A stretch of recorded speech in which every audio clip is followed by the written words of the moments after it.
جس میں لوگوں نے جا کر لوگوں کو روکا کہ آپ ایسی بات نہیں کر سکتے, پاکستان کے خلاف بات نہیں کر سکتے. تو خدا رہا ایسے باتوں سے باز رہیں. پاکستان ہے تو میں ہوں, پاکستان نہیں ہے تو ہم سب نہیں ہیں.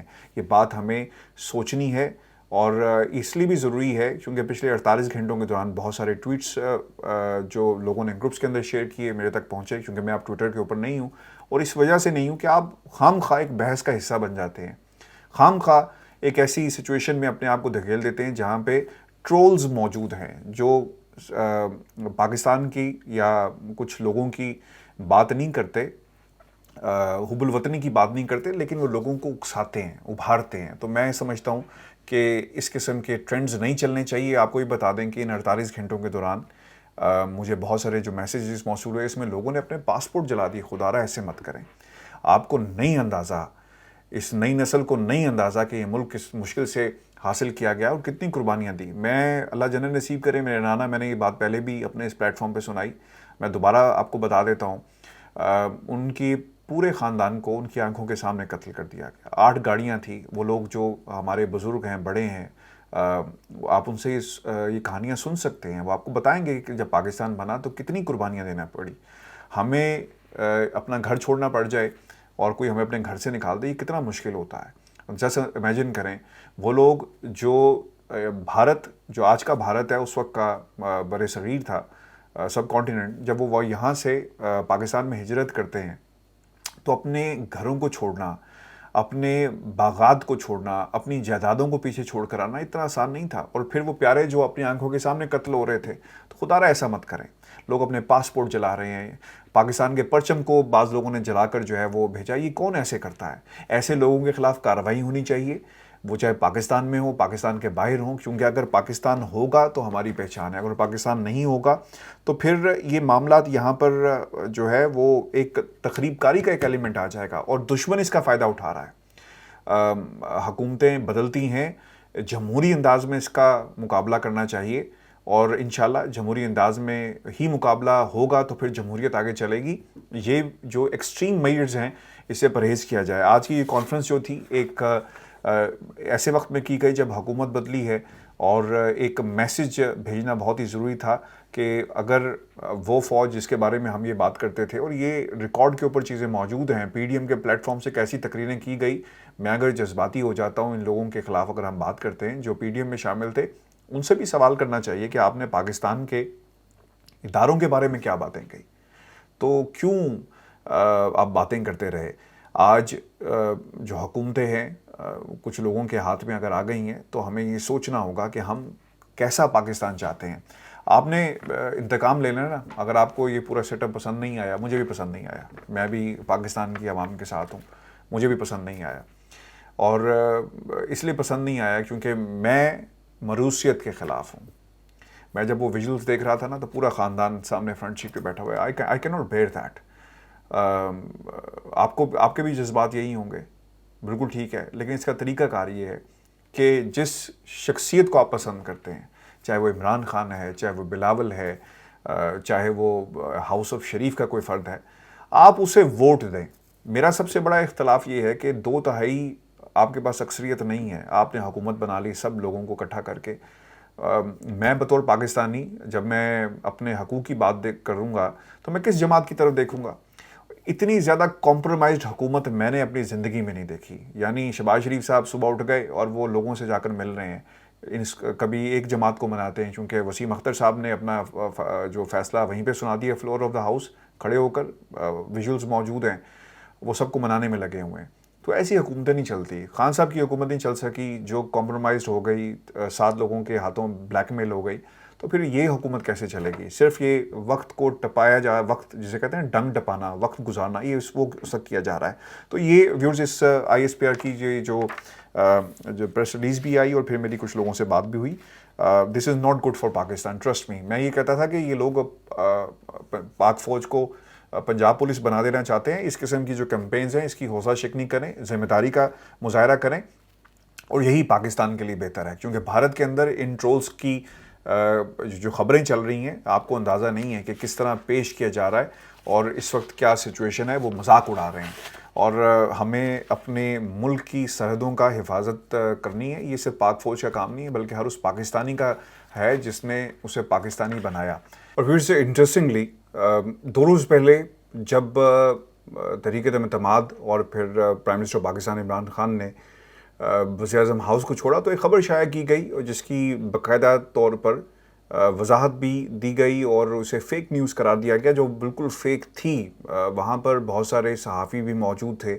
اگر اس قسم کی کوئی ڈیولپمنٹ وہاں پر ہوتی تو یقیناً یہ خبر ضرور باہر آتی, لیکن ایسا کچھ نہیں ہوا. اور یہ ایک سورس نہیں بلکہ متعدد سورسز نے یہ بات بتائی کہ اگر اس طرح کی بات ہوتی, کوئی پیغام پہنچایا گیا ہوتا یا جس طرح کہا گیا کہ جی شاید وہاں پر کچھ جو سوشل میڈیا پہ پیغام چلتے رہے کہ شاید کسی کو مارا بھی کیا ہے, بدتمیزی بھی کی گئی, تو خدا رہا یہ فیک فیکٹریز جو ہیں یہ ہمیشہ کنفیوژن کریٹ کرتی ہیں. اور ہم نے یہ دیکھا کہ ایسے موقعوں کے اوپر جو فیک نیوز ہے وہ حقیقت بن کر جب لوگ اسے ڈسکس کرنا شروع کر دیتے ہیں تو پھر باقاعدہ اس کے کانسیکوینسز بڑے خطرناک ہوتے ہیں. اس لیے بی بی سی کی جو خبر تھی اس کا جواب دینا ضروری ہے اور ایک انتہائی اہم لیول کے اوپر اس کو لانچ کیا جا رہا ہے.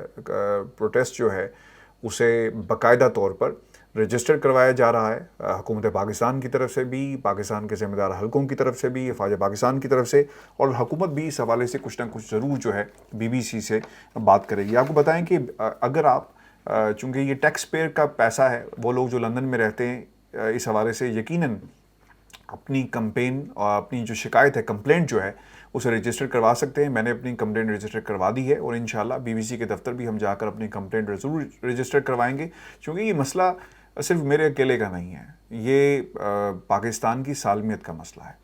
کوئی ادارہ آپ کے ملک کے بارے میں ایسی بات کرے تو کیوں کرے؟ آپ ٹیکس پیئر کا پیسہ یعنی میرا پیسہ, میں ٹیکس اس ملک کے اندر دیتا ہوں, تو آپ اسے استعمال کر رہے ہیں اور پھر اس کے بعد اگر کوئی ثبوت موجود ہے تو باقاعدہ دکھایا جائے, بتایا جائے کہ جناب یہ واقعی ثبوت جو ہیں وہ موجود ہیں اور اس بنیاد کے اوپر ہم نے کہا کوئی ویژولز موجود ہوں گے, ویژول شیئر کر لیے جائیں. یہ جو واقعہ پیش آیا, اگر کسی شخص نے واقعی اس قسم کا کوئی اقدام کیا جو شخصیات جن کا ذکر کیا جا رہا ہے تو اس کا بھی کوئی ثبوت موجود ہوگا, کیونکہ ویژولز, کوئی ریکارڈنگ, کوئی آڈیو موجود ہے تو وہ بھی دکھائی جائے. صرف سنی سنائی باتوں کے اوپر اگر آپ نے خبریں دینی ہیں تو یقیناً یہ پھر فیک نیوز ہے اور اس کی باقاعدہ اس کو فالو کیا جائے گا. اور بی بی سی کے باہر ہم ضرور جائیں گے اور پھر جو اس کے ذمہ دار جتنے بھی لوگ ہیں ان سے سوال ہم ضرور اٹھائیں گے اور اس معاملے کو اس طرح نہیں جانے دیا جائے گا. دس از ویری ویری امپورٹنٹ اور اس کے اوپر باقاعدہ طور پر جواب آنا چاہیے. ٹیکس پیئر کا پیسہ اگر کمپینز کے لیے اس طرح لانچ کیا جائے گا, اگر یہ کمپین تھی, یہ فیک نیوز ہے, اس کا جواب دینا بہت ہی ضروری ہے. اور جب آپ کوئی کمپلین لانچ کرتے ہیں تو اس کا جواب ضرور آتا ہے. ویورز, آخر میں آپ کو یہ بتا دیں کہ پاکستان میں آج وزیر اعظم صاحب نے, شہباز شریف صاحب نے ایک میٹنگ چیئر کی ہے اور آج وہ صبح 7 بجے اٹھ گئے تھے اور جب وہ وزیر اعظم ہاؤس پہنچتے ہیں تو وہاں پہ دوڑیں بھی لگی اور لوگ چونکہ موقع پر موجود نہیں تھے, پھر آہستہ آہستہ سٹاف آنا شروع ہوا, لوگوں سے ملایا گیا, بتایا گیا کہ وزیر اعظم صاحب آ گئے ہیں, نئے وزیر اعظم صاحب, اور اب یہ ملک کو یہ چلائیں گے.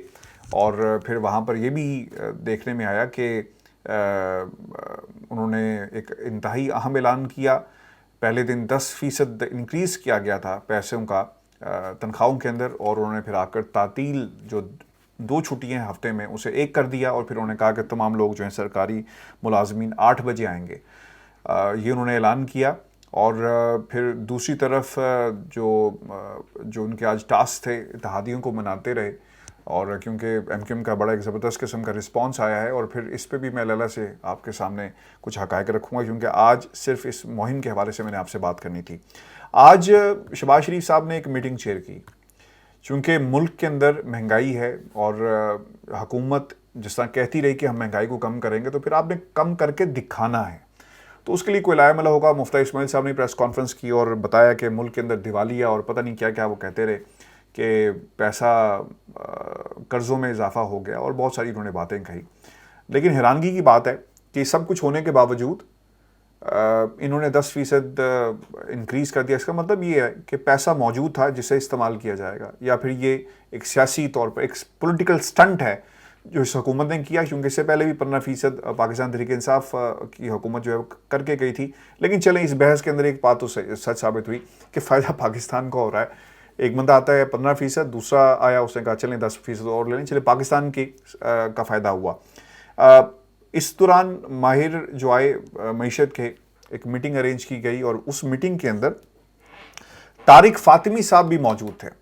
اب طارق فاطمی صاحب کسی تعارف کے محتاج نہیں ہیں، اور طارق فاطمی صاحب کے حوالے سے آپ کو بتا دیں کہ طارق فاطمی وہی کریکٹر ہیں جنہوں نے ماضی کے اندر ڈان لیکس میں ڈان لیکس کی انکوائری ہوئی، اور ڈان لیکس کی انکوائری کے نتیجے میں انہیں جو ہے وہ جانا پڑا. اور آج وہ طارق فاطمی صاحب وہاں پر بیٹھے ہوئے تھے. اور یہ بہت ہی انٹرسٹنگ بات اس لیے بھی ہے کیونکہ لوگ یہ کہہ رہے ہیں کہ طارق فاطمی صاحب کس بنیاد کے اوپر بیٹھے ہوئے تھے، کیونکہ وہ کوئی اکنامک ماہر تو تھے ہی نہیں، لیکن وہ بیٹھے ہوئے تھے اور باقاعدہ اس کو نوٹ کیا گیا. طارق فاطمی صاحب 2017 میں اپنے آفس سے چلے گئے تھے 28 جولائی 2017 کو، کیونکہ آپ کو یاد ہوگا کہ اس وقت ڈان لیکس کا معاملہ اپنے عروج پہ تھا، اور ان کو ریموو کر دیا گیا as a special assistant to the prime minister on foreign affairs for his alleged role in Dawn leaks. Earlier in the inquiry committee had held Fatemi responsible for the Dawn leaks, and allegation was rejected by the Fatemi in the farewell letter. خط لکھا انہوں نے کہا کہ جناب مجھے میرے بارے میں جو بات کہی جا رہی ہے ایسا کچھ نہیں ہے، اور جو ایلیگیشنز میرے پہ تھے یہ جھوٹے ہیں، اور صرف الزامات لگائے گئے، اور پھر انہیں اپنے جو عہدے سے ہٹنا پڑا. اور پھر اس کے بعد ہم نے دیکھا کہ پاکستان کے جو افواج پاکستان ہیں ان کا بھی پھر اس پہ ریئیکشن آیا. لیکن آج یہ سپاٹ کیے گئے، اور یہ اس وقت سپاٹ کیے گئے ہیں جب شہباز شریف صاحب ایک مفاہمت کے ذریعے اداروں کے درمیان اوبیسلی کہیں نہ کہیں انڈرسٹینڈنگ موجود ہے، کہیں نہ کہیں پاکستان کے طاقتور حلقے جس طرح آئین اور قانون کی بات انہوں نے آج کا کور کمانڈر کانفرنس میں بھی کی کہ قانون اپنا راستہ لے گا جس طرح لیا. آئین سپریم کورٹ آف پاکستان نے ایک فیصلہ دیا، اور پھر اس کے بعد سارا پروسیس ہم نے کانسٹیٹیوشنلی دیکھا کہ اسمبلی کے اندر ہوتا ہے. بعض لوگ نہیں مانتے، میرے بھی اس کے اوپر بہت سارے تحفظات ہیں، لیکن یہ سب کچھ ہوا. اب اگر فاطمی صاحب ایسی میٹنگز کے اندر بیٹھیں گے اور مفاہمت کا جو بیانیہ ہے وہ پھر کہاں پہ جائے گا؟ شہباز شریف صاحب ہمیشہ سے نمبر 1 چوائس رہے ہیں شہباز شریف اور نواز شریف کے درمیان. تو اگر اس قسم کے پیغامات دیے جائیں گے تو شاید یہ معاملات خراب ہو جائیں گے نون لیگ کے لیے اور دوسری طرف افواج پاکستان کے لیے، کیونکہ طارق فاطمی جیسی بھی بات ہو is not a favourite person in the high ranks, اور یہ بات انہیں سمجھ جانی چاہیے. اور پھر نون لیگ کے اندر اس کو پوائنٹ آؤٹ بھی کیا گیا ہے، ایک خبر بھی لگائی گئی ہے، لیکن اس سے پہلے بھی آپ کو بتا دوں کہ کچھ لوگوں نے یہ رپورٹ بھی ہوا اور پھر لوگوں نے اپنے تحفظات کا بھی اظہار کیا کہ اگر ایک شخص جس کے اوپر ماضی کے اندر بھی اس قسم کے الزامات تھے، ایلیگیشنز تھے جنہیں وہ ڈینائی کرتے رہے ڈان لیکس کے حوالے سے، آپ نے انہیں اتنی اہم میٹنگ کے اندر بٹھا دیا اور ابتدائی دنوں میں اگر آپ یہ کام کرنا شروع کر دیں گے تو پھر یہ ایک رانگ میسج جائے گا، اور اگر رانگ میسج گیا تو پھر یقیناً آگے چلنا ناممکن ہو جائے گا. تو نون لیگ 6 سال کے بعد حکومت میں آئی، 2017 اور 2017 کے بعد ان کی حکومت آئی ہے. تو کیا یہ چاہیں گے کہ 5-6 سال بعد